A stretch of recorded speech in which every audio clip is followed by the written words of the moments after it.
호숫가 살인사건, 히가신노 게이고. 조금 전 사카자키 기미코가 그랬던 것처럼 슌스케는 담요를 망토처럼 걸쳤다. 벽시계가 울렸다. 담뱃갑은 곧 텅 비었다. TV를 켜고 채널을 NHK에 맞췄다.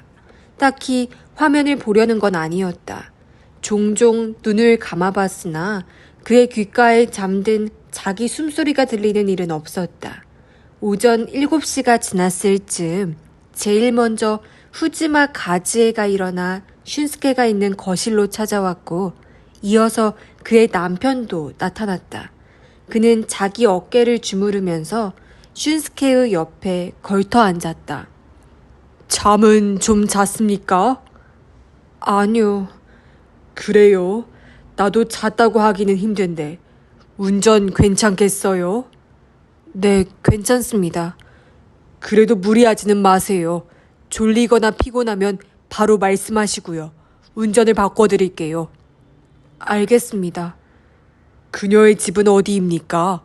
죽은 그녀의 집 말입니다. 후지마는 목소리를 낮췄다. 다카이도입니다. 그러면 주오도로가 좋겠군요. 조금 막힐지도 모르겠지만. 아침 인사를 건네는 목소리와 함께 세키타니 부부가 나타났다. 세키타니는 노곤한 얼굴로 슌스케 근처로 다가와 앉았고 야스코는 부엌으로 갔다. 아이들도 일어났겠네요. 후지마가 벽시계를 보고 혼자 중얼거렸다. 잘 잤을까? 세키타니도 혼잣말처럼 말했다. 낮에 그렇게 스쿠미 선생님에게 시달렸으니 잘 잤겠죠. 아마 골아 떨어졌을 겁니다. 아, 그렇죠. 세키타니는 숱이 옅어지고 있는 앞머리를 쓸어올리고 슌스케와 후지마를 번갈아 봤다. 아, 그리고 두 분은 이제부터 10시가 되면 나갈 겁니다. 호텔 주차장에서 미나코의 연락을 기다리기로 했습니다. 그럼 되겠다며 후지마도 고개를 끄덕였다. 아이들에게는 뭐라고 설명할까요? 세키타니가 후지마에게 물었다. 우리가 나갈 무렵에는 공부가 시작될 겁니다. 스쿠미 선생과 사카자키 씨도 저쪽 별장에 있으니까 한동안 그냥 넘어갈 수 있을 겁니다. 문제는 점심인데 저와 나미키 씨는 내일 계획한 바비큐 장소를 미리 보러 갔다고 말하면 어떨까요? 그러고 보니 내일 점심도 바비큐를 하죠. 영 그럴 기분이 아닌데. 세키타니가 얼굴을 찡그렸다. 최선을 다해 평정을 유지하세요. 아이들은 민감해서 우리가 이상하게 굴면 바로 알 겁니다. 그럴지도 모르겠네요. 애들에게 이상한 모습을 보여서는 안 되죠. 얼마 후 사카자키 기미코가 거실로 들어왔다. 하얀 트레이너의 청바지 차림이었다. 폐를 끼쳤네요. 이제 다 나았어요. 제가 뭘 하면 될까요? 그녀는 모두를 둘러보며 고개를 숙였다. 정말 괜찮으세요? 너무 무리하지 않는 편이. 후지마가 물었다. 괜찮습니다. 테니스 상대는 못해드려도. 그녀의 말의 순간 모두가 침묵했다. 아, 맞다. 혹시 몸 상태가 괜찮으시면 오늘은 임대 별장 쪽에 가주시겠어요? 세키타니가 말했다. 그럴게요. 오늘은 저희가 당번이죠. 기미코가 미소를 지으며 고개를 끄덕이고 부엌을 봤다. 죄송해요. 오늘부터는 저도 도울게요. 그녀가 부엌 쪽으로 사라지자 세키타니가 대놓고 한숨을 쉬었다. 기미코 씨를 완전히 잊고 있었네. 하지만 저쪽 별장으로 간다면 문제될 건 없어요. 감기가 나아 다행이네요. 이쪽에서 어정쩡하게 어슬렁거리면 앞으로 일처리가 힘들어졌을 텐데. 그렇게 말하고 후지마는 슌스케를 봤다. 아침 식사 때 미나코 씨가 없으면 쇼타가 이상하게 여길지도 모릅니다. 이유를 생각해 두세요. 알겠습니다. 얼마 후 아이들과 스쿠미, 사카자키가 임대별장에서 돌아왔다. 아침 식사는 거실에서 먹게 되었다. 어른과 아이까지 합쳐 12명이라 테이블만으로는 자리가 부족해 마당에서 티테이블을 가지고 왔다.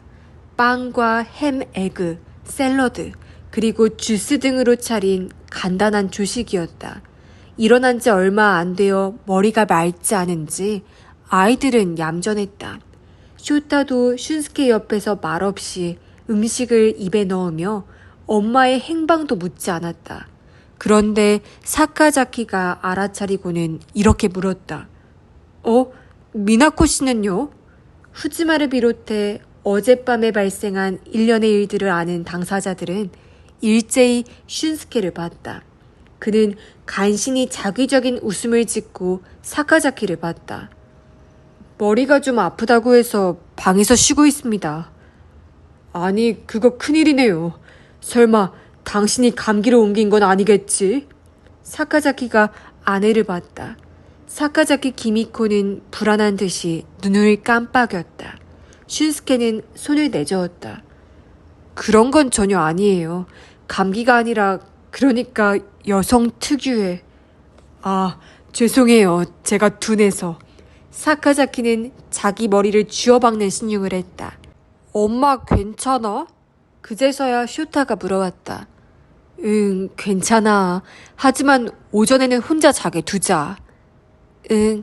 식사를 마친 아이들은 그나마 기운을 차린 듯 짧은 휴식 시간을 정원에서 즐겼고 각자의 부모들은 그 모습을 심각한 눈빛으로 지켜봤다.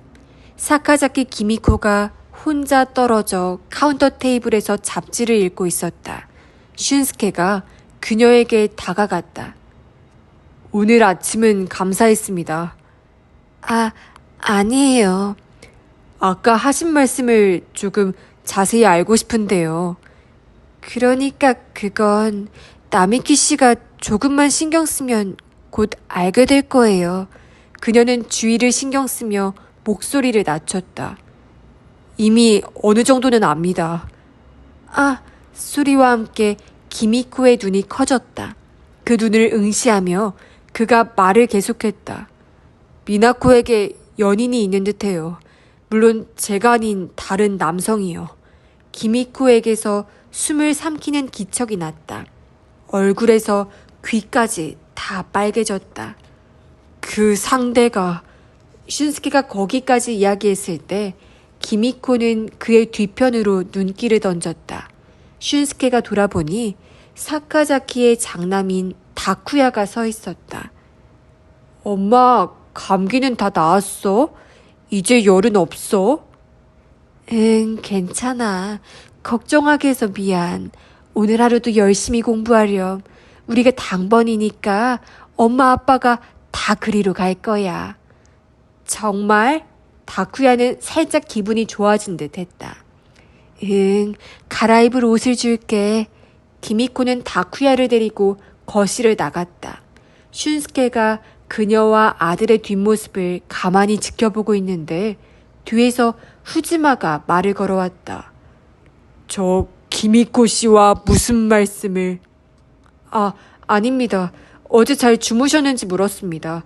그녀가 알아차렸으면 큰일일 듯 해서요. 그렇죠. 그녀는 주의하는 게 좋을 겁니다. 사정을 말해도 협력하리라는 보장이 없어서. 후지마가 고개를 끄덕였다. 슌스케는 거실 문으로 눈길을 던지는 후지마의 옆 얼굴을 바라봤다. 그 눈길을 느꼈는지 후지마가 슌스케 쪽으로 고개를 돌렸다. 왜 그러시죠? 아니, 아무것도 아닙니다. 나미키 씨, 이번에는 사카자키가 말을 걸어왔다. 어제 무슨 일이 있었나요? 나미키 씨 부하라는 여성. 다카시나요? 그래요. 다카시나 씨. 그녀는 이미 돌아갔나요? 어젯밤 여기서 묵는다고 했는데. 아니, 그게... 슌스케는 후지마를 슬쩍 쳐다봤다. 그분은 호텔방을 잡았다더군요. 후지마가 말했다. 그래요? 어제는 그런 말 안 했는데. 호텔이라면 역시 레이크사이드 호텔인가요? 글쎄요. 그것까지는 듣지를 못했어요. 그럼 아직 호텔에 있지 않을까요? 전화해서 부르면 어떨까요? 사카자키가 슌스케에게 말했다. 오늘 아침 일찍 돌아간다고 했으니까 아마 돌아갔을 겁니다. 그래요? 왜 그러시죠? 아니, 애써 이런 데까지 왔으니 좀 더 느긋하게 있다 가면 좋을 텐데요. 돌아가기 전에 나미키 씨에게 인사하러 오지 않을까요? 안 올 겁니다. 일도 있고요. 그래요? 놀러 온 게 아니었군요. 사카자키는 뒷덜미를 가볍게 두드리며 자리를 떴다. 그 등을 바라보며 후지마가 중얼거렸다. 갑자기 젊고 아름다운 손님이 나타났으니 기대했겠죠. 태평한 사람이네. 저런 사람과 비밀을 공유할 수는 없지. 슌스케도 잠자코 고개만 끄덕였다. 공부 시간이 다가왔다. 아이들이 임대별장으로 돌아갈 시간. 그들과 함께 스쿠미와 사카자키 부부도 나가자 후지마는 한바탕 커다란 한숨을 내쉬었다. 아이고, 드디어 관계자가 아닌 사람들이 사라졌군. 저 사람들은 좋겠어. 무슨 일이 일어났고 우리가 어떤 생각을 했는지 전혀 모르니까. 세키타니 야스코가 입가를 일그러뜨리며 말했다. 슌스케는 그들 앞에 서서 고개를 숙였다. 그리고 고개를 숙인 채 입을 열었다. 정말 큰 폐를 끼쳐 죄송합니다. 잠들지 못했다고 해야 할까요? 잠들지 못한 채 정말 많은 생각을 했는데 아무리 생각해도 미나코 일로 여러분에게 죄를 범하게 하는 일은 있을 수 없습니다. 여러분 중 누구라도 경찰에 신고해야 한다 생각하는 분이 계시다면 그렇게 하십시오. 나미키 씨, 그건 이미 결론을 내렸어요. 그에 관해 더 생각하는 건 그만두죠. 후지마가 고개를 저으면서 말했다. 우리 부부는 이미 결단을 내렸어요. 우리도 마찬가지예요. 세키타니도 따라 말하고 그렇지 않느냐며 아내에게 동의를 구했다. 아내인 야스코도 동의한다는 듯 고개를 끄덕였다. 사카자키 씨 일행을 부러워하는 것처럼 말한 건 죄송해요. 그런 뜻이 아니었어요. 부디 신경 쓰지 마세요. 하지만 이라며 운을 뜨는 슌스케의 말을 후지마가 손으로 제지했다. 쓸데없는 걱정은 접고 나갈 준비나 하죠. 우리는 다음 일을 생각해야 합니다. 슌스케는 낮게 한숨을 흘리고 고개를 끄덕였다. 사카자키는 수없이 나오는 하품을 참고 있었다.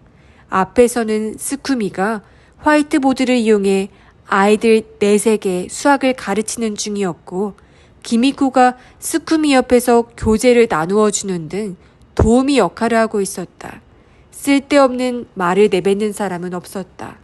자, 10분간 휴식. 다음은 이과 공부다.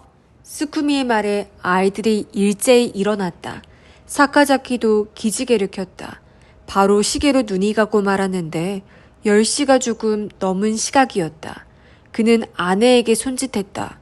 미안한데 두고 온 게 있어. 저쪽 별장에 가지러 갔다 올 테니까 미안하지만 계속 선생님 좀 도와드려. 그거야 어렵지 않지만 뭘 두고 왔는데?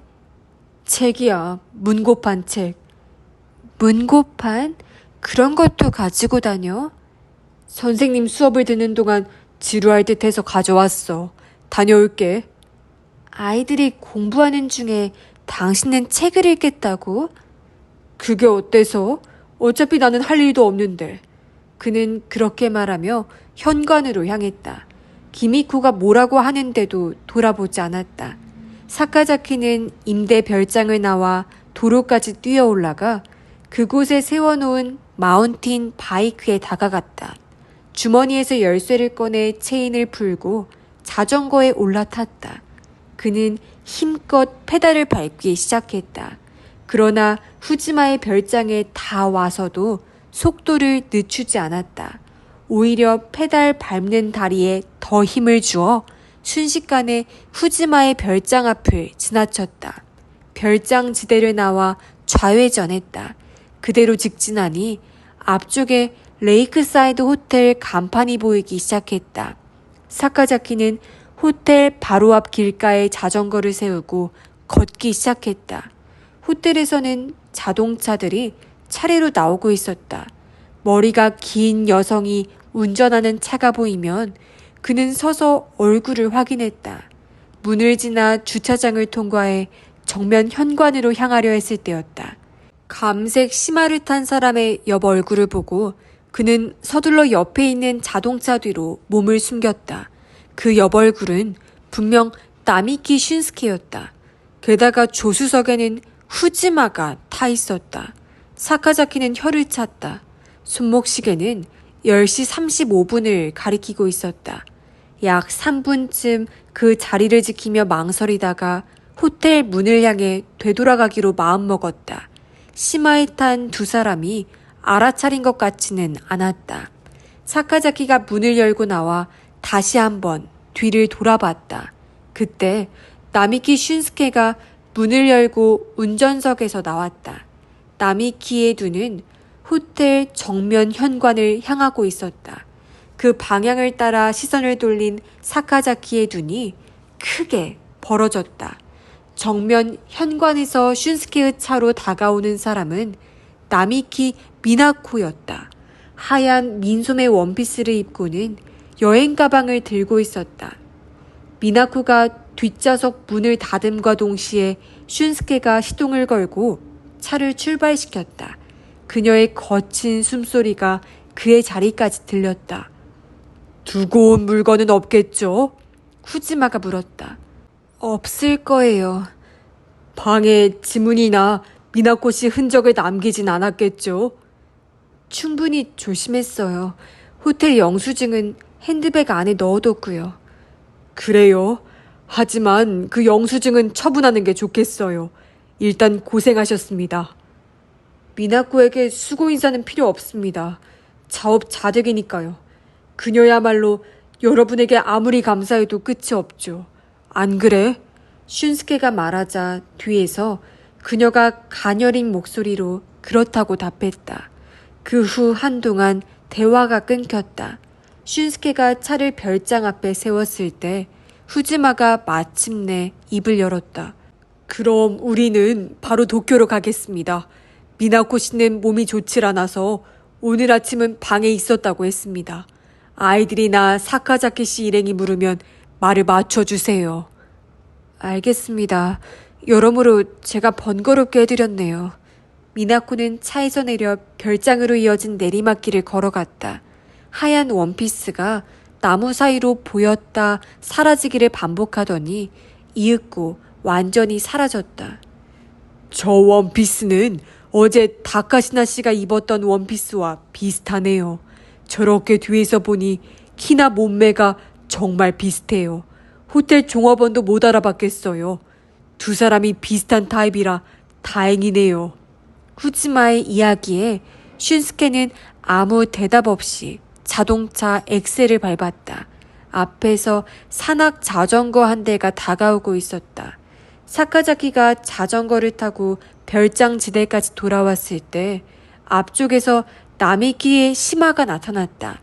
사카자키가 브레이크를 밟자 상대도 속도를 늦추더니 좌석 창문이 내려가고 후지마가 얼굴을 내밀었다. 그 얼굴은 웃고 있었다. 뭐 하고 계세요? 아니, 기분 전환이나 좀 하려고요. 두 분은 어딜... 사카자키도 미소를 지으며 뒷좌석을 들여다봤다. 나미키 미나코는 보이지 않았으나 그녀가 들고 있던 짐은 있었다.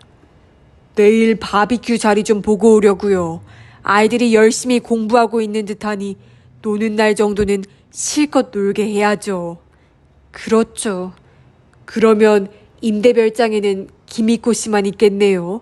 그녀는 아팠다가 막 털고 일어난 상태니까 사카자키 씨가 꼭 같이 있으셔야죠. 네, 알겠습니다. 이제 바로 돌아갈 생각이었습니다. 사카자키가 자전거 페달에 발을 올리자 후지마도 고개를 끄덕이고는 창문을 닫았다. 나미키는 사카자키를 보지 않고 그대로 시마를 출발시켰다. 사카자키는 자전거를 운전해 임대 별장으로 돌아왔다. 아이들은 여전히 공부 중이었다. 기미코는 뒤쪽 자리에 앉아 메모하고 있다가 그가 들어가자 비난의 눈길을 던졌을 뿐 아무 말도 하지 않았다. 그러나 이과 수업이 끝나고 점심시간이 시작되자 너무 늦었잖아 라며 짜증스럽게 한마디 했다. 책을 찾질 못했어. 집에 두고 왔나 봐. 도대체 무슨 짓을 하고 다니는 거야? 그보다 잠깐 묻고 싶은 게 있는데 어제 미나코 씨 별장에 있었어? 미나코 씨? 있지 않았나? 분명해. 당신은 나미키 씨 부부 옆방에서 잤잖아. 그녀를 봤어? 나는 약을 먹고 완전히 잠들어서 방 밖에선 무슨 일이 일어났는지 몰라. 왜 그런 걸 물어? 아니야. 뭔가 이상하다 싶어서. 이상해? 사카자키는 스쿠미와 아이들을 보았다. 그들은 이과 문제를 놓고 이야기하고 있었다. 저쪽 별장으로 돌아가는 길에 미나코 씨가 밖에서 돌아오는 모습을 봤어. 전혀 아픈 것 같지는 않았고 어디선가 밖에서 자고 오는 분위기였어. 설마. 진짜야. 그래서 이상하다는 거지. 어젯밤 무슨 일 없었어? 사카자케는 몸을 옆으로 돌리고 입술을 깨물었다. 어쨌든 나는 잠들어서 아무것도 몰라. 기미코는 그렇게 말하고는 곧이어 뭔가를 떠올린 듯 말을 이었다. 그러고 보니 뭔데? 밤중에 잠깐 소란스러웠던 것 같아. 나미키 씨 부부 방 쪽인 듯한데 사람들이 여러 번 드나드는 것 같았어. 진짜? 그 질문에 기미코는 고개를 끄덕이지 않았다. 외려 지긋지긋하다는 표정으로 고개를 돌렸다. 잘 모르겠어. 꿈이었을 수도 있고. 그런데 왜 그렇게 신경을 써? 당신만 따돌림을 당한 것 같아? 버디가 아니어서 억울해? 버디라니 그게 뭐야? 글쎄, 나보다 당신이 더 잘 알겠지. 그녀는 의자에서 일어나 스쿠미와 아이들이 있는 쪽으로 가버렸다. 점심 식사 메뉴는 샌드위치였다. 후지마 가즈에가 조리한 내용물을 빵에 끼워 적당한 크기로 자르면 미나코는 그것을 접시에 담아 각 테이블로 옮겼다. 세키타니 야스코는 샐러드와 주스를 만들었다. 그것도 미나코가 날랐고 중간부터 사카자키 기미코도 돕기 시작했다. 미나코 씨, 몸은 좀 어때요? 기미코가 물었다. 이제 다 좋아졌어요. 좀 피곤했을 뿐이에요. 미나코는 미소를 지어 보였다. 그래요. 내가 감기를 옮겼나 해서요. 그런 건 아니니까 신경 쓰지 마세요. 그보다 저쪽은 어때요? 아이들은 잘하고 있어요? 네, 다들 열심히 하고 있어요. 우리 쇼타도요? 선생님 말씀도 잘 듣고 있어요? 쇼타는 특별히 걱정할 필요 없어요. 우리 아이가 가장 정신없는 것 같아요. 기미코는 과일을 넉넉하게 넣은 주스를 잔 몇 개에 나누어 따랐다. 그러고는 그것을 쟁반에 올려놓고 걷기 시작했다. 미나코는 그 뒷모습을 바라보며 세키타니 야스코, 후지마 가즈에와 눈을 맞췄다. 그러나 셋 다 아무 말도 하지 않았다. 그때 사카자키가 다가왔다. 후지마 씨와 나미키 씨는 아직 안 돌아오셨나요? 아까 연락이 왔어요. 조금 멀리 가는 바람에 점심은 둘이서 먹겠대요. 몰래 맥주 마시지 않을 테니 안심하라네요. 후지마 가즈에가 바로 대답했다. 어디까지 갔을까? 미나코가 쟁반에 샐러드를 올려놓고 걷기 시작하자 그도 뒤를 따라왔다. 몸은 좀 어떠세요? 괜찮아요. 제가 괜한 걱정을 끼쳤네요. 그러나 사카자키는 그녀 옆에서 떨어지지 않았다. 외려 그녀의 귓가에 입을 가져다 대고는 이렇게 물었다. 어젯밤 무슨 일이 있었나요? 미나코가 놀라 그의 얼굴을 응시했다. 무슨 일이란요? 뭔가 이상해요. 그게 아니면 사람들이 이유도 없이 당신을 여기서 내쫓진 않았을 텐데요. 그게 무슨 말씀이세요? 아, 됐어요. 이야기는 나중에 하죠. 그는 그렇게만 말하고 겨우 그녀로부터 멀어졌다. 전과 마찬가지로 가족 단위로 점심을 먹었다. 미나코도 쇼타와 나란히 앉았다. 아빠는? 쇼타가 물었다. 잠깐 후지마 씨와 나갔어. 밤까지는 돌아오실 거야. 쇼타는 샌드위치를 한 입 베어 물었다. 그녀는 아들의 모습을 곁에서 바라봤다. 눈이 마주치자 아들은 의아해하며 눈썹을 찡그렸다. 왜? 아니, 아무것도 아니야. 공부는 어때? 열심히 잘하고 있어? 미나코가 미소를 지으며 주스를 마셨다. 나는 잘 몰라. 스쿠미 선생님한테 물어봐. 있잖아. 아무리 애써도 힘들면 억지로 사립중학교 안 가도 돼. 지역 공립에 가도 엄마는 상관없어. 쇼타가 놀란 표정으로 미나코를 봤다. 왜 갑자기 그런 말을 해? 왜냐니, 그야 싫은 걸 억지로 강요하고 싶지는 않으니까. 전에는 그런 말 한 번도 안 했잖아. 좋은 학교에 들어가서 좋은 대학을 나오는 게 결국은 이득이니까 지금은 열심히 하라며. 누가 뭐라든 이 나라의 학벌주의는 변하지 않는다고 늘 그랬잖아. 그야 그렇지만 공부가 인생의 전부는 아니니까. 새삼스럽게 이상한 말 좀 하지 마. 쇼타는 미간을 찌푸리고 입술을 내밀었다. 좋은 학교에 못 가면 손해만 본다고 한 사람이 바로 엄마야. 나쁜 일을 해 뒷돈을 받은 사람조차 도쿄대를 나와서 그런 일을 하게 된 거라며. 그리고 역시 도쿄대를 나온 덕분에 공무원이나 경찰이 감싸줘서 결국은 교도소에도 안 간다며. 이 세상은 출세한 사람이 최고잖아. 그런데 왜 갑자기 이상한 말을 해? 쇼타. 잘 먹었습니다. 쇼타는 손을 맞대고 그렇게 말하고는 자리에서 일어나 버렸다. 주요 자동차 도로는 비교적 한산했다. 슌스케가 운전하는 시마는 큰 정체 없이 점점 도쿄에 가까워졌다. 운전 안 바꿔줘도 괜찮겠어요? 단고작가 휴게소에 거의 다 왔을 때 후지마가 물었다. 지금까지 두 사람 사이에 대화를 할 것은 거의 없었다. 괜찮습니다. 화장실에라도 다녀오실래요? 아니요, 저는 괜찮습니다. 그러면 단고작가에도 들르지 말죠. 최대한 빨리 그녀의 집에 도착하고 싶으니까요. 그 말에 동의한다는 듯 후지마 역시 아무 말도 하지 않았다. 잠깐 뭐 좀 물어봐도 될까요? 슌스케가 말을 걸었다. 뭔데요? 저는 도저히 이해되질 않아요. 아무리 친하다고 해도 당신이 이렇게까지 미나코를 도와주는 이유를요. 잘못되면 모두 경찰에 체포될 일이에요. 왜 그러시는 거죠?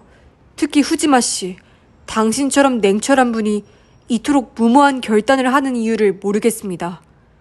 그건 이미 설명했을 텐데요. 미나코 씨는 우리 가족 같은 사람입니다. 누구나 자기 가족 중에 살인범이 나오지 않기를 바라죠. 가족 같은 사람이라니 너무 지나치지 않나요? 진짜 가족은 아니잖아요.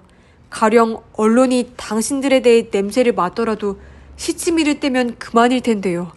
아이들 공부에 영향이 미친다는 점은 현실적으로 이해가 됩니다만 그렇다고 살인사건을 은폐할 정도의 동기가 될까요? 슌스케는 유리창 너머를 바라보며 담담하게 말했다. 나미키 씨, 무슨 말을 하고 싶으신 겁니까? 괜히 돌려 말하지 말고 하고 싶은 말은 분명히 하세요. 이런 상황에서 괜한 시간과 신경을 쓰고 싶진 않으니까요. 슌스케는 핸들을 쥔 손에 힘을 더 주고 어금니를 악물었다. 자동차 속도가 점점 올라갔다. 안전운전 부탁드릴게요. 사고는 물론 속도 위반으로 잡혀서는 안 되니까요. 무엇보다 우리가 이렇게 자동차로 이동한 사실을 경찰에 들켜서는 안 됩니다. 슌스케는 엑셀 페달에서 발을 뗐다. 이에 따라 속도도 점점 떨어졌다. 추월 차선을 달리고 있던 그가 갑자기 주행 차선으로 차선을 바꿨다. 슌스케가 숨을 가다듬고 말했다. 솔직히 말하겠습니다. 그러세요. 이번 계획은 후지마 씨의 지시로 진행되고 있습니다. 후지마 씨가 제일 적극적인 걸로 보이고요. 그래서 이런 의심이 들었습니다. 후지마 씨에게 미나코를 감쌀 뭔가 특별한 이유가 있는 게 아닐까. 다시 말하자면 나와 미나코 씨가 특별한 관계일지 모른다고요. 묵묵무답인 슌스케와는 달리 후지마 쪽은 의미심장한 미소를 지었다. 아침 식사 후에 기미코 씨와 이야기를 나누셨죠. 그녀에게 그런 말을 들었나요? 아니요, 그런 건 아니고요. 됐습니다. 그녀가 우리에게 그리 좋은 감정을 품고 있지 않다는 것 정도는 저도 알고 있습니다. 그보다 오히려 제가 묻고 싶네요. 왜 나미키 씨는 그런 질문을 하시죠? 당신은 미나코 씨에게 애정이 없잖아요. 만약 그녀가 누군가와 깊은 관계에 있다고 해도 상관없는 일 아닌가요? 저와 미나코 사이를 다른 사람이 참견하지 않았으면 합니다.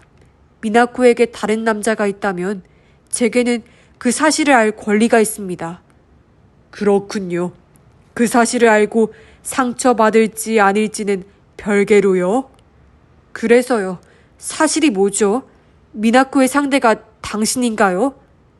나미키 씨는 미나코 씨에게 애인이 있다고 단정 짓고 있네요. 증거를 잡았습니다. 그래요? 어떤 증거요? 후지마의 목소리에 동요의 빛은 없었다. 슌스케는 잠시 침묵했다. 그동안 앞에서 느릿느릿 달리는 경트럭을 추월했다. 콘돔입니다. 아내의 가방에 들어있더군요. 우리 부부는 피임한 적이 없는데도요. 그가 말했다. 이번에는 후지마가 침묵했다. 낮은 신음이 슌스케의 귀에 들려왔다. 그렇다면 의혹의 근거가 빈약하다고 하기는 힘드네요. 고백하시려고요? 좋습니다. 고백하죠. 후지마가 지금까지와 다름없는 조용한 어조로 말했다. 나는 당신 부인에게, 즉 나미키 미나코 씨에게. 여기서 일단 말을 끊고 한숨을 쉬고 나서 다시 말했다. 끌렸습니다. 관심이 있다고나 해야 할까요? 슌스케의 한쪽 뺨이 굳어졌다. 대담한 발언이네요. 그녀는 아름답죠. 여성적인 매력이 넘칩니다. 다카시나 에리코라는 그 여성보다 훨씬 멋진 여성이라고 생각합니다. 그녀를 독점하는 당신이 진심으로 부럽습니다. 용케 그런 말을 아무렇지도 않게.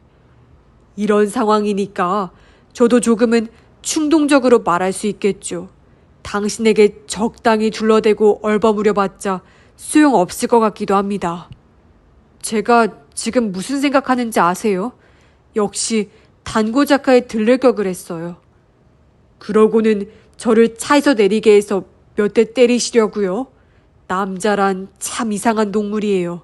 부인을 배신한 주제에 그 부인에게 다른 남자가 생기는 건 아무래도 화가 나는가 봐요. 그러니까 그건 우리 부부 문제라고 했지 않습니까? 하지만 당신은 그 부부 문제를 해결하고 싶었고요. 아닙니까? 미나코와는 언제부터 사귀기 시작했나요? 글쎄요, 언제부터일까요? 학원을 통해 알게 되었죠. 그 이후인 것만은 분명합니다. 이후에 곧 남녀관계로 발전했습니까? 글쎄요, 어떨까요? 상상에 맡기죠. 아, 이거 하나만 말해두죠. 당신이 발견한 콘돔에는 당신의 상상과는 다른 의미가 있습니다. 아마도 지금의 당신은 상상도 못할 이유가 있죠.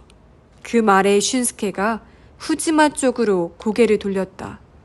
앞을 보셔야 해요. 후지마가 바로 말했다. 그 이유란... 그건 부인께 듣는 게 좋겠군요. 저 역시 상상의 영역일 뿐이니까요. 게다가 우리는 현재 중대한 임무를 수행 중입니다. 더는 쓸데없는 생각에 매달리지 않는 게 좋겠어요.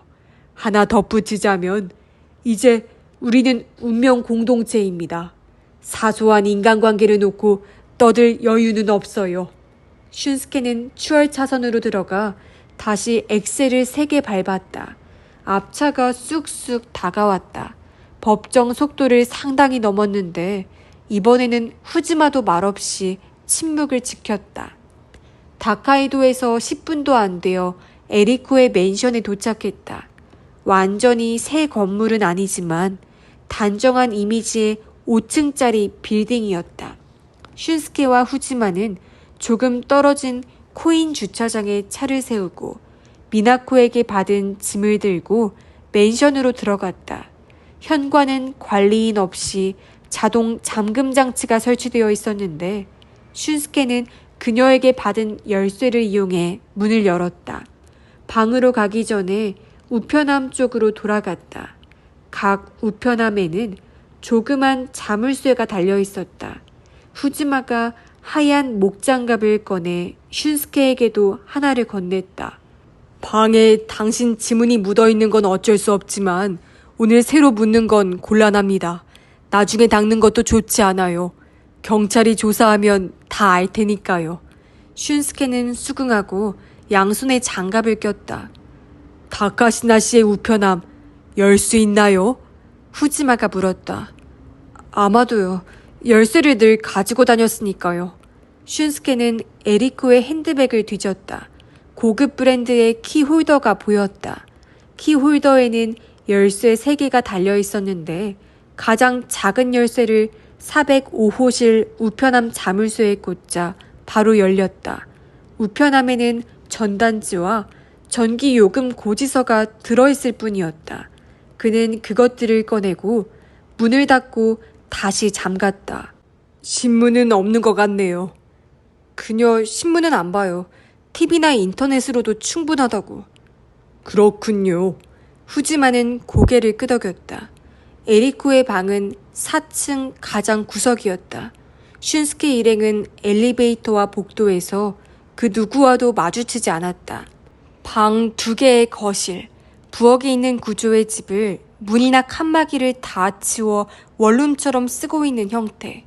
모던한 가구는 고급스러운 게 많았고 전체적으로 베이지 톤의 색 조합으로 이루어져 있었다. 생활감이 느껴지지 않을 정도로 부엌에는 식기나 조리도구가 거의 없었다. 좋은 방이네요. 임대료는 나미키 씨가? 슌스케는 고개를 저었다. 그녀가 전부터 빌린 겁니다. 그는 에리코의 짐을 2인용 소파에 놓았다. 가방 안에 물건을 꺼내서 정리할까요? 갈아입을 옷이나 화장품이요. 여행 가방이 그대로 남아있으면 경찰은 그녀가 어디에 갔었는지 조사할 겁니다. 후지마가 말했다. 알겠습니다. 슌스케는 우선 여행 가방의 내용물을 테이블 위에 늘어놓았다. 화장품을 가득 채운 파우치가 제일 먼저 나왔다. 그 외에 갈아입을 옷, 속옷 보관함, 세면도구 등이 나왔다. 그는 그것들을 한참 바라봤다. 왜 그러시죠? 아니요, 이게 전부인가 싶어서요. 1박이면 이 정도겠죠. 아니면 또 다른 짐이 있어야 하나요? 아니요, 그런 건 아니지만. 슌스케는 물건들을 하나씩 원래 있던 자리로 옮겼다. 빨랫감은 세탁기 옆 바구니에 던져놓고 화장품은 화장대 위에 놓았다. 그가 세면도구를 화장실 선반에 정리하고 소파로 돌아왔을 때 후지마는 거실장 서랍을 뒤지고 있었다. 뭐 하십니까? 그녀가 히메가미쿠에 간 흔적이 있는지 살펴보고 있었습니다. 호텔은 미나코 씨가 애써준 덕분에 잘 넘어갔지만 경찰의 눈이 우리를 향하는 것만은 가급적 피하고 싶으니까요. 후지마는 손을 멈추고 슌스케를 돌아봤다. 아, 잊고 있었네요. 당신과 다카시나 씨의 관계를 아는 사람이 있나요? 없을 겁니다. 틀림없겠죠? 당신 회사 사람도 모를까요? 아마 그럴 겁니다. 그럴 거라. 본인만의 착각이 아니기를 바라야겠네요. 후지마는 그렇게 말하고 작업을 재개했다. 슌스케는 텅 빈 여행 가방을 제자리에 놓으려고 옷장을 열었다. 다카시나의 정장이 가지런히 걸려있는 게 보였다. 그는 그 아래 공간에 가방을 놓았다. 그때 발 밑에 검은 핸드백이 놓여있는 게 눈에 띄었다. 가방이 열려 있어서 안에 든 내용물이 보였다. 슌스케는 핸드백에 손을 넣어 사진 다발을 움켜쥐었다. 첫 번째 사진에는 여성의 뒷모습이 찍혀 있었다. 어떤 주택가 같았다. 두 번째 사진에는 그 여성이 어떤 집으로 들어가는 모습이 찍혀 있었다. 이 사진에서는 옆 얼굴도 보였다. 그 여성은 미나코가 틀림없었다. 그리고 세 번째, 집의 문이 열리고 남자가 얼굴을 내밀고 있다. 슌스케의 뺨이 흠칫 떨렸다. 사진 속 남자는 후지마였다. 슌스케는 후지마 쪽을 살폈다. 후지마는 거실장 서랍을 다 뒤진 듯 전화가 놓인 탁자 밑을 들여다보고 있었다. 슌스케는 사진 다발을 재빨리 재킷 안주머니에 넣었다. 이 방에 들어온 지 1시간이 지났다. 이제 슬슬 가볼까요? 너무 오래 있으면 안 됩니다. 너무 늦어지면 사카자키 씨가 의심할 거예요. 그렇겠죠.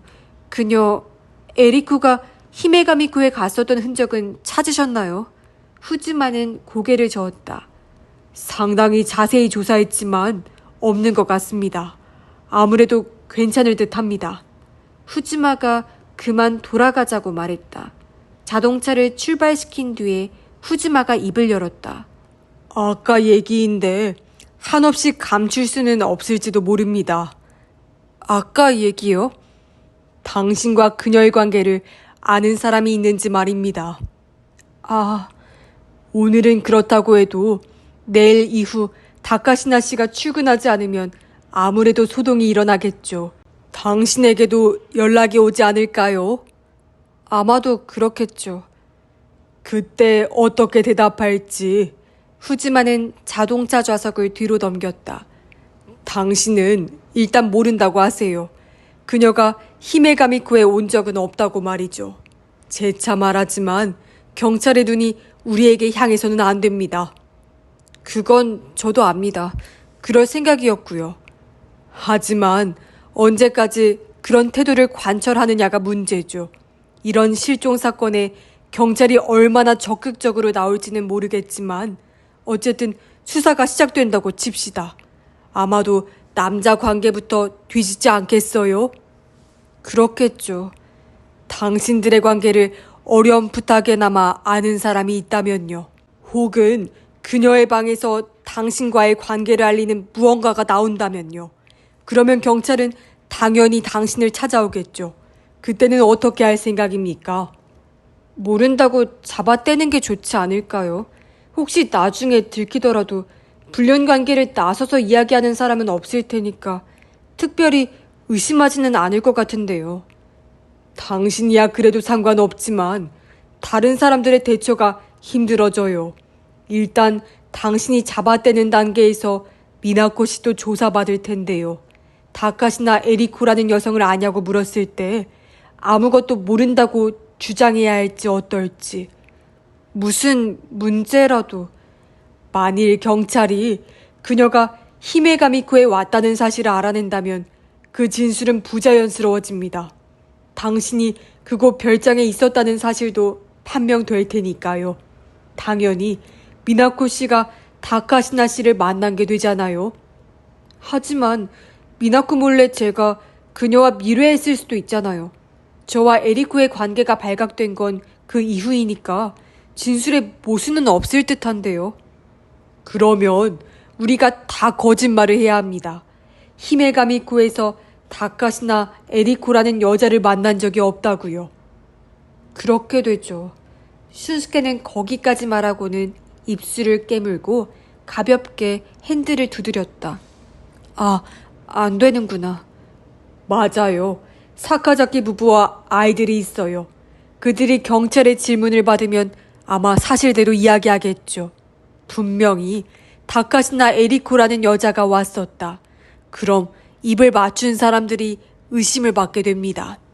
슌스케는 낮게 신음했다. 앞쪽에 고속도로 입구가 보이기 시작했다. 그가 재킷 안주머니에 손을 넣음과 동시에 후지마가 1,000엔짜리 지폐를 내밀었다. 슌스케는 고맙다고 인사하고 그 돈을 받았다. 그렇다면 기본적으로 거짓말하는 사람은 저 혼자여야 하는 거네요. 경찰이 당신과 다카시나 에리코 씨와의 관계를 어렴풋하게나마 눈치챈다면 체념해야겠죠. 진위를 가리기는 어렵겠지만. 후지마는 말끝을 흐리며 슌스케의 어깨를 가볍게 두드렸다. 하지만 안심하세요. 우리는 2중 3중으로 방어가 되어 있으니까 경찰이 아무리 당신을 의심해도 설마 우리가 협력하고 있으리라고는 생각하지 못할 겁니다.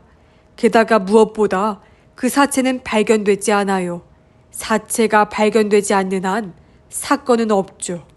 슌스케는 한숨을 내쉬고 그렇게만 되면 좋겠습니다만 이라고 중얼거렸다.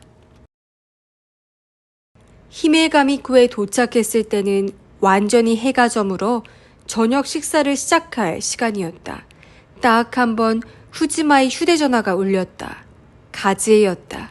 후지마는 괜찮아, 다 잘 됐어 라고만 말하고 끊었다. 별장으로 돌아와 현관문을 열자 카레 냄새가 났다. 거실에서는 식사를 끝낸 아이들이 스쿠미를 상대로 게임을 하며 놀고 있었다. 부엌에서는 여자 셋이 설거지하고 있었는데 사카자키 부부와 세키타니의 모습은 보이지 않았다. 어서 와요. 식사는? 후지마 가즈에가 남편에게 물었다. 드라이브인에서 간단하게 먹었어. 그런데 세키타니 씨와 사카자키 씨는? 글쎄요. 조금 전까지 여기 있었는데. 기미코 씨는? 아마 방에 있지 않을까요? 역시 좀 피곤한 모양이야. 현관에서 소리가 났다. 이어서 발걸음 소리가 나고 거실 문이 열렸다. 세키타니가 들어와 후지마와 슌스케를 번갈아 봤다. 아, 돌아오셨어요? 잘 처리하셨나요? 뭐 그럭저럭요. 후지마가 대답했다. 그래요. 세키타니는 그렇게 말하고 시선을 내리깔았다. 왜 그러세요? 아니, 실은 곤란한 문제가. 뭔데요? 잠깐만요. 슌스케와 후지마는 세키타니의 뒤를 따랐다. 세키타니는 그들 부부가 쓰는 방으로 들어갔다. 사카자키 씨가 우리를 봤단 말인가요? 세키타니의 이야기를 듣고 후지마가 얼굴을 찡그렸다. 네, 저녁 식사 후에 사카자키 씨가 산책이나 하자고 해서 나갔다가 그런 말을 들었어요. 그 사람 다카시나 씨에게 꽤 집착했는지 오늘 아침 레이크 사이드 호텔에 갔었답니다. 그곳에서 두 사람, 아니 게다가 호텔에서 나오는 미나코 씨를 목격했다고.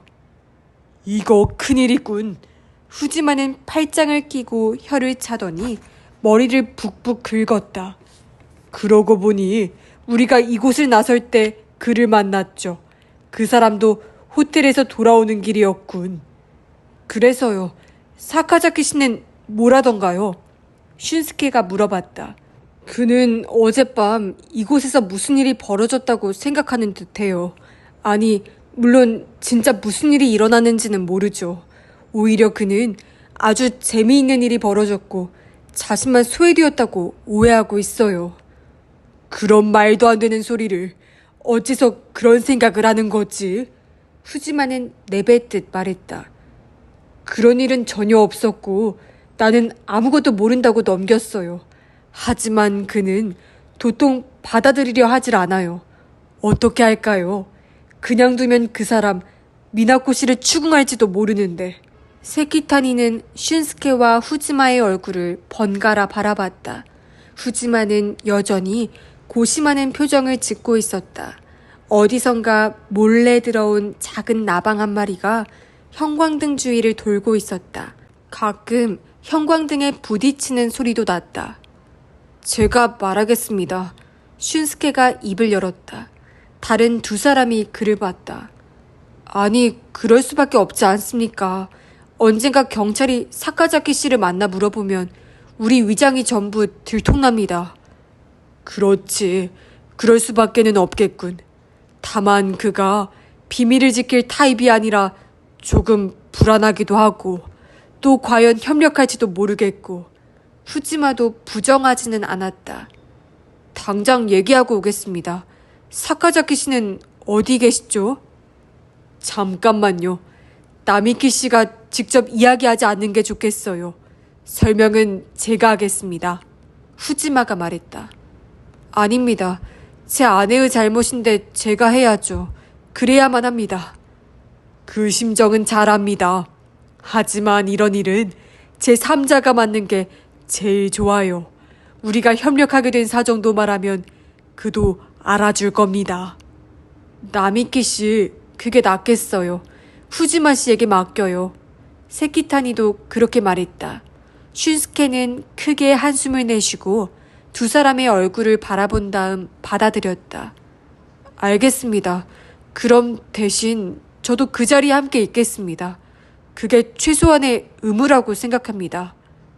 아니, 그게 말이죠. 부탁드립니다. 슌스케는 고개를 숙였다. 알겠습니다. 후지마는 잠시 침묵한 뒤 말했다. 나미키 씨의 말씀도 지당하네요. 그러면 세키타니 씨, 사카자키 씨를 좀 불러와 주시겠어요? 여기서 이야기하는 편이 좋겠어요. 세키타니 씨가 곤란하다면 장소를 바꿔도 되고요. 아니요, 여기가 좋습니다. 불러올게요. 세키타니가 나가자 후지마가 담배에 불을 붙였다. 어떻게 말을 시작해야 하나? 사카자키 씨 놀라겠죠? 그야 그렇겠죠. 후지마는 자신이 내뱉은 연기가 천천히 떠오르는 모습을 보고 있었다. 세키타니를 따라 들어온 사카자키는 싱글싱글 웃으며 후지마와 슌스케를 쳐다보았다. 다 모였네요. 피곤하신데 불러내서 죄송합니다. 후지마가 사과했다. 사카자키는 슌스케와 후지마의 맞은편에 자리를 잡았다. 무슨 말씀이신데요? 나름대로 짐작은 가는데. 어떤 짐작이요? 어젯밤 여기서 무슨 일이 일어났죠? 예의 그 파티였으리라고 짐작합니다만. 그런데 미나코 씨는 받아들이지 않았어요. 그래서 그녀만 밖에서 묵기로 했고요. 다행히 다카시나 에리코 씨가 묵기로 했던 호텔이 있어서 그리로 간 거죠. 아닙니까? 그의 말을 듣고 슌스케는 눈만 깜빡였다. 후지마와 세키타니도 서로의 얼굴을 바라봤다. 아니, 사카자키 씨, 무슨 말씀하시는지 도통 모르겠는데요. 대체 그 파티가 뭡니까? 후지마가 웃으면서 말했다. 뺨이 살짝 굳은 듯 보였다. 제게 숨길 필요는 없습니다. 나미키 씨도 아시잖아요. 사카자키 씨, 당신은 뭔가 큰 오해를 하고 계신 것 같네요. 제가 하려는 얘기는 그런 게 아닙니다. 완전히 다른 이야기입니다. 다른 얘기요? 네, 훨씬 중요한 일이죠. 큰 일이라고 해야 할까요? 후지마는 입술을 축이고 계속 말했다. 실은 어젯밤 이곳에서 사건이 일어났어요. 어떤 사람이 실수로 살인을 저지르고 말았습니다. 사카자키가 순간 멍한 표정을 지었다가 뭔가를 말하려는 참에 후지마가 먼저 입을 열었다. 죽은 사람은 다카시나 에리코 씨입니다. 그리고 죽이고 만 사람은 미나코 씨고요. 후지마는 아직 사태를 다 파악하지 못한 듯한 사카자키에게 어젯밤에 일어난 일을 담담하게 이야기했다. 사카자키는 찍소리 하나 없이 가만히 듣고만 있었다. 비지땀이 관자놀이에 맺히는 모습을 슌스케는 보았다. 후지마는 사체를 처리하는 과정까지 설명하고는 일단 말을 끊고 심호흡한 뒤 이어서 말했다. 이런 이유로 이번 일은 어떻게든 잘 넘겨야 합니다. 그러므로 사카자키 씨, 당신도 부디 협력해 주시길 바랍니다. 후지마가 고개를 숙이자 슌스케도 옆에서 따라 고개를 숙였다. 나보고 공범이더라고요. 마침내 입을 연 사카자키가 신음 같은 목소리로 말했다. 부탁드립니다. 슌스케가 말했다. 한동안 침묵이 이어졌다. 고개를 숙이고 있는 슌스케로서는 사카자키가 어떤 표정을 짓고 있는지 알 수 없었다. 전 거절하겠습니다. 마침내 사카자키가 조그만 목소리로 말했다. 슌스케는 고개를 들었다. 사카자키의 얼굴이 상기되어 있었다. 왜 우리가 그런 일을 도와야 합니까? 중죄 아닙니까? 농담하지 마세요. 그런 일을 돕다니. 절대 저는 싫습니다. 사카자키 씨, 하지만 이 일은... 후지마의 말을 무시하고 사카자키가 자리에서 일어났다. 이만 가보겠습니다. 당장 여기를 나가겠어요. 기미코도 제 아들도 데리고 돌아가겠습니다. 농담 말아요. 도무지 믿어지지 않네. 그는 그렇게 말하고 방을 뛰쳐나갔다. 사카자키를 쫓아 슌스케도 방을 나왔다. 후지마와 세키타니도 그 뒤를 따랐다. 사카자키 부부의 방 앞까지 오니 안에서 호통 소리가 들렸다. 일단 얼른 짐부터 싸. 여기서 당장 나가야 해. 잠깐만, 도대체 무슨 일인데? 기미코가 당황한 듯 역시 큰 목소리로 되물었다. 무슨 일이든지 간에 말도 안 되는 일이 벌어졌는데 당신은 아무것도 몰랐어? 그러니까 무슨 일이냐고 묻잖아. 슌스케는 노크 없이 문을 열었다. 침대 위에서 상반신만 일으키고 있던 기미코가 놀란 표정으로 그를 봤다. 사카자키는 대형 가방을 바닥에 펼쳐놓고 있던 참이었다. 대체 뭡니까? 멋대로 문까지 열고. 너무 무례한 거 아닙니까? 혐오가 가득 담긴 목소리로 사카자키가 말했다. 슌스케가 그저 잠자코 그를 내려다보자 이어서 후지마가 들어왔다. 사카자키 씨, 진정해요. 일단 다시 우리 얘기를 좀... 듣고 싶지 않습니다. 사카자키가 짧게 말했다. 기미코, 어젯밤에 무슨 일이 있었던 것 같아? 살인이야. 이 옆방에서 사람이 죽었다고. 그 젊은 여성, 다카시나 씨라는 사람이 살이 됐어. 미나코 씨가 죽였대. 기미코는 눈을 부릅뜨고 겁먹은 표정으로 슌스케를 봤다. 게다가 경찰에 들키지 않도록 사체를 유기했어. 저 호수에 말이야. 히메가 미코에. 다른 사람들도 도왔다니 정말 미쳤다는 말밖에 할 말이 없네. 당신들 정말 미쳤어.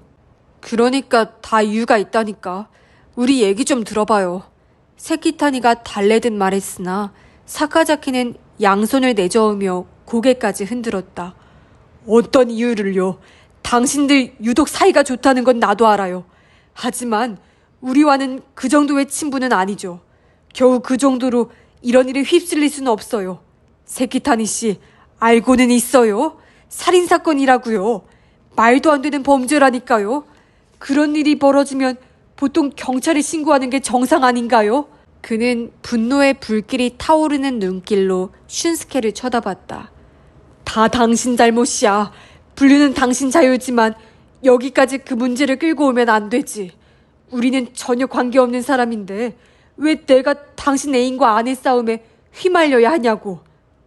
죄송합니다. 슌스케가 고개를 조아리며 말했다. 대화 소리를 들었는지 다른 여자들도 모여들었다. 미나코를 보고 사카자키는 순간 눈을 치켜떴다. 미나코 씨, 당신은 자수해야 돼요. 그러지 않는 게 이상해. 그래야 한다고요. 미나코는 말없이 당혹스러운 듯한 표정으로 후지마를 봤다. 아이들은? 후지마가 아내 가즈에에게 물었다. 조금 전에 임대 별장으로. 그래? 사카자키 씨, 부탁이니까 한 번만 우리 얘기를 좀 들어줘요. 후지마가 부탁했다. 무슨 얘기를 들어야 합니까? 이봐 기미코, 뭐하고 있어? 빨리 여길 나갈 준비를 하라고. 그리고 저쪽에 전화해서 다쿠야 보고 이리 오라고 해. 사카자키는 옷장에 걸려있는 옷들을 가방에 거칠게 집어던졌다. 어쩔 수 없지. 우리는 일단 내려갑시다. 후지마가 슌스케에게 말했다. 하지만... 자 됐으니까. 후즈마에게 등을 떠밀려 슌스케는 사카자키 부부의 방을 나왔다.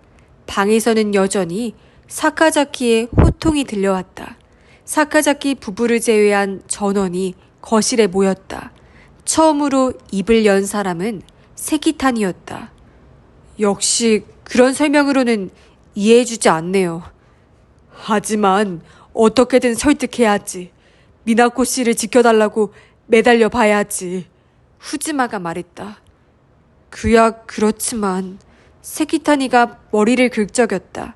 슌스케는 선체로 두 눈두덩을 누르며 마찬가지로 가만히 서 있는 아내를 봤다. 하지만 그의 말이 맞기는 해요. 원래대로라면 경찰에 신고하는 게 맞죠. 그리고 미나코가 자수해야 한다고요? 세키타니 야스코가 물었다. 그게 당연하죠.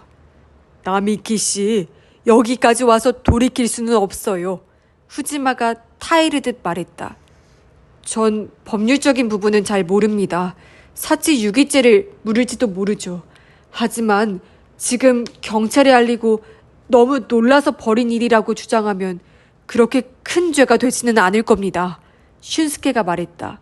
당신과 우리 죄는 그렇겠죠. 하지만 미나코는요? 살인죄라고요. 그래도 된단 말인가요? 원래는 당신이 잘못한 거잖아요. 세키타니 야스코가 슌스케를 노려보며 말했다. 야스코! 남편이 말렸지만 야스코는 가만히 있지 않았다. 아니요, 이 이야기는 꼭 해야겠어요. 나미키 씨는 지금 미나코가 체포되어도 된다고 생각하고 있다고요. 아니, 오히려 사형당하길 바라는 것 같네. 그 젊은 연인을 죽인 아내를 증오하고 있을 테니까. 그만 좀 해. 세키타니가 아내의 어깨를 꽉 잡고 나서야 그녀는 입을 다물었다. 그러나 눈은 여전히 슌스케를 노려보고 있었다. 슌스케는 바지 주머니에 양손을 꽂고 벽에 기댔다. 미나코는 고개를 숙인 채 우두커니 서 있었다. 모두가 침묵했다. 쿵쾅쿵쾅 계단을 내려오는 소리가 나고 얼른 오라는 사카자키의 호통 소리가 들렸다. 세키타니가 거실을 나갔다. 슌스케도 뒤를 따르려 했으나 후즈마에게 팔을 잡혔다. 나미키 씨와 미나코 씨는 방에 있어요. 우리끼리 얘기하는 게 좋겠어. 하지만 두 사람 얼굴을 보면 더 흥분할 겁니다. 걱정하지 말아요. 찬찬히 얘기하면 이해해 줄 겁니다. 후지마는 미나코에게 고개를 끄덕이고는 거실을 나갔다. 세키타니 야스코와 후지마 가지에도 뒤따라 거실을 나갔다. 슌스케는 고개를 저으며 테이블에 앉아 담배를 꺼냈다. 사카자키가 뭐라고 하는 소리가 들렸다. 이윽고 그는 아내를 데리고 현관에서 나간 듯하다. 후지마 일행이 뒤를 쫓는 소리가 났다. 우리 방에 가 있는 게 낫지 않을까? 미나코가 말했다. 이곳에 있어도 되겠지. 하지만 후지마 씨와 사람들이 사카자키 부부를 데리고 와 여기서 얘기할지도 모르잖아. 슌스케는 입가를 일그러뜨리고 이제 막 불 붙인 담배를 재떨이에 비벼 껐다. 아마 소용없을 거야. 그렇게 말하고 자리에서 일어났다. 방으로 가서도 두 사람은 아무 말도 하지 않았다. 미나코는 침대에 걸터 앉아 가만히 바닥만 봤다. 슌스케는 창가에 서서 지금은 캄캄하기만 한 숲을 보고 있었다. 아래층에서 소리가 들려왔다. 미나코가 방을 나갔다가 곧 돌아왔다. 사카자키 부부가 돌아온 것 같아. 어쩔 수 없이 왔을 뿐이겠지. 설득 같은 게 되겠어? 슌스케가 말했다. 미나코는 아무 말 없이 다시 침대에 앉았다. 슌스케도 그녀와 마주보듯 다른 쪽 침대에 앉았다. 그리고 왼손을 뻗어 자기 오른팔 날개 쭉지를 누르며 얼굴을 찡그렸다. 거기 여전히 아픈가 보네. 일한 것도 아닌데 그러네. 긴장했나 봐. 그렇게 말하면서도 등을 계속 눌렀다. 주물러 줄까? 괜찮아. 미나코가 돌연 동작을 멈췄다.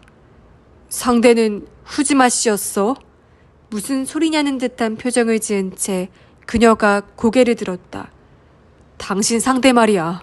저 사람이지. 의아하다는 듯 미나코는 고개를 갸웃거렸다. 무슨 소리야. 얼버무리지 말아줘. 나는 다 알아. 사귀는 남자가 있는 건 알았어. 당신 무슨 말이야. 나한테 그런 게 있을 리 없잖아. 아까 후지마 씨가 고백하던데 당신한테 끌렸다고 말이야. 여성으로서 매력을 느꼈다고. 미나코는 고개를 젓고 양손을 가볍게 펼쳤다. 무슨 소리야. 무슨 뜻인지 도통 모르겠어. 후지마 씨와 대체 무슨 얘기를 했는데. 전에 당신 가방을 열어본 적 있어. 뒤지려던 건 아니야. 잔돈이 필요해서 그랬지. 그런데 거기서 이상한 걸 발견했어. 콘돔. 그걸 보고 내가 어떤 상상을 했을지는 당신도 알겠지. 미나코의 입이 살짝 벌어졌다. 숨을 들이마시는 듯 했다. 어때? 해명할 게 있어? 있으면 들을게. 합리적인 설명이라면. 슌스케가 양손으로 손짓했다. 그녀는 방금 전 들이마신 숨을 토해냈다. 온몸에 힘이 다 빠진 듯 어깨가 축 늘어졌다. 그랬어? 그걸 봤어? 변명도 안 할 거야? 변명은 별 의미가 없을 것 같네. 미나코는 남편을 똑바로 바라보며 말했다. 무슨 소리야? 당신을 배신할 각오로 했었던 건 사실이라는 말이야. 하지만 바람은 아니야. 상대도 후지마 씨가 아니고. 바람이 아니라면 진심이라는 말이야? 후지마 씨는 인정했어. 당신을 독점할 수 있는 내가 부러웠다고 말이야. 후지마 씨가 아니야. 그 사람이 나랑 그런 관계가 되었다고 말한 건 아니잖아. 나한테는 그런 식으로 말했다고. 그럼 다시 물어봐. 나랑 육체적 관계가 있었느냐고. 그게 아니면 누군데? 누구랑 자려고 콘돔을 가지고 다녔는데? 그 질문에 미나코는 뜻 모를 표정을 지었다. 남자들은 참 이상하네. 자기는 당당하게 불륜을 저질러 놓고 아내에게는 그럴 기미만 있어도 화를 내네. 화를 내는 게 아니야. 질문하는 거지. 그러니까 대답했잖아. 난 바람 피우지 않았다고. 그러니까 상대의 이름도 얘기할 수 없어. 방금 본인 입으로 말했잖아. 나를 배신할 생각이었다고. 어디 사는 누구와 그런 관계가 될 생각이었는지 묻는 거야. 그건 몰라. 그녀는 딱 한 번 고개를 저었다. 몰라? 그러니까 누구든 상관없었다는 말이야? 내게 화풀이 하려고 했던 거야? 당신에게 화풀이? 말도 안 돼. 미나코는 험악한 눈빛으로 쏘아보며 입만 웃고 있었다. 그거야말로 무의미한 짓이지. 새삼스레 화풀이해서 뭐하게. 내가 당신이 하고 다니는 짓을 전혀 몰랐다고 생각해. 당신 상대는 다카시나 에리코만이 아니야. 지금까지 계속 바람 피워왔잖아. 하지만 나는 참았어. 아이까지 있는 나와 결혼해줬으니까 그 정도는 참아야 한다고 생각했거든. 무엇보다 쇼타를 위해 가정의 풍파를 일으키지 않으려 했다고. 지금 말은 모순 아니야? 남편을 배신하는 일은 풍파를 일으키는 일이 아니야? 그러니까 슌스케는 미나코의 목 울 때 움직임을 보고 그녀가 침을 삼켰음을 알았다. 그때는 헤어질 각오였어. 대단한 각오였네. 당신도 나랑 헤어지고 싶잖아. 그 정도는 알아. 우리 관계가 최악이라는 사실은 쇼타도 알아. 알고 고민하고 있어. 이럴 바에야 차라리 다시 나랑 둘이 사는 환경으로 돌아가는 게 낫겠다고 생각했어. 그러면 왜 에리코를 죽였는데? 슌스케의 말에 미나코의 얼굴에서 순식간에 표정이 사라졌다. 가면 같은 얼굴로 그녀는 남편을 보고 천천히 눈을 감았다 떴다. 그러네. 그녀가 당신과 헤어져 달라고 했을 때, 네, 알겠습니다. 했으면 됐네. 당신을 드릴게요라고 할걸. 슌스케가 침대에서 일어났을 때 노크 소리가 났다. 그가 대답할 새도 없이 문 사이로 세키타니 야스코의 얼굴이 나타났다. 저 후지마 씨가 아래층으로 와달라고 해요. 상담할 게 좀 있다고요. 사카자키는 돌아갔죠. 이제 다 끝난 거 아닌가요? 아니요, 그렇지 않아요. 사카자키 씨 부부도 아직 있어요. 야스코는 미나코를 보고 다시 슌스케에게로 눈길을 돌렸다. 그 사람들이 아직 있어요? 네, 그러니까 일단 거실로 나오세요. 세키타니 야스코는 그렇게 말하고 먼저 계단을 내려갔다. 슌스케는 조그맣게 혀를 찼다. 역시 우리에게 고개 숙여 사과하라고 하겠지. 솔직히 그게 다 무슨 소용인가 싶지만 어쩔 수 없지. 내려가자. 미나코도 잠자코 그의 뒤를 따랐다. 거실로 가자 사카자키 부부가 나란히 테이블에 앉아있고 그들을 둘러싸듯 후지마 세키타니 두 부부가 앉아있었다. 슌스케 부부는 문을 등지고 섰다. 사카자키는 조금 전까지와는 전혀 다르게 얌전해져 있었다. 고개를 들어 힐끔 슌스케 부부를 봤으나 곧바로 테이블로 시선을 떨궜다. 사카자키 씨 부부에게 다시 한번 설명을 해드렸습니다. 후지마가 이야기를 시작했다. 설명이라면 그러니까 우리가 미나코 씨를 지키기로 결심하기까지의 과정을 말했습니다. 그 결과 후지마는 사카자키 부부 쪽으로 고개를 돌렸다. 사카자키 씨 부부도 협력하기로 했습니다. 슌스케는 한 걸음 앞으로 나섰다. 그게 사실입니까? 방금 그렇게 약속했습니다. 슌스케가 입을 열기 전에 사카자키가 고개를 들고 말했다. 아까는 흐트러진 모습을 보여서 죄송했습니다. 우리 생각만 하고. 신뢰되는 말을 정말 많이 하고 말았습니다만 그건 제가 흥분해서 실수한 거니까 용서하세요. 사카자키가 다시 고개까지 숙이며 말했다. 기미코 역시 그 옆에 앉아 계속 고개를 숙이고 있었다. 아니, 그런 건 됐습니다. 그보다 정말 괜찮으시겠어요? 중대 범죄라고 하셨잖아요. 후지마 씨와 다른 분들의 설명을 듣고 깨달았습니다. 미나코 씨를 지키는 게 우리를 위한 것임을요. 그리고 우리 부부도 미나코 씨가 경찰에 체포되는 모습은 보고 싶지 않습니다. 그는 그렇게 말하고 미나코에게 미안하다는 듯한 표정을 지어 보였다. 미나코 씨, 죄송했어요. 나쁜 감정은 없었으니까 원망하지는 말아주세요. 원망이라니. 미나코는 더는 말을 잇지 못했다. 이로써 협력체제는 완벽해졌습니다. 남은 사람은 스쿠미 선생인데 선생은 계속 아이들과 있어서 아무것도 모를 겁니다. 우리 8명이 입을 맞추면 경찰에 의심받을 일은 아마 없을 거예요. 후지마가 모두에게 말했다. 맞아요. 아무 일도 없었다고 생각하면 돼요. 다카시나 에리코 씨가 여기 온 것까지는 숨길 수 없지만 이후의 일은 모르는 걸로 하면 됩니다. 형사라도 우리가 다 한 팀이라고는 생각하지 않을 테니까요. 세키타니가 뒤를 이어 말했다. 미나코 잘됐다. 세키타니 야스코가 미나코에게 다가갔다. 미나코는 침묵을 지킨 채 모두를 향해 깊이 고개를 숙였다.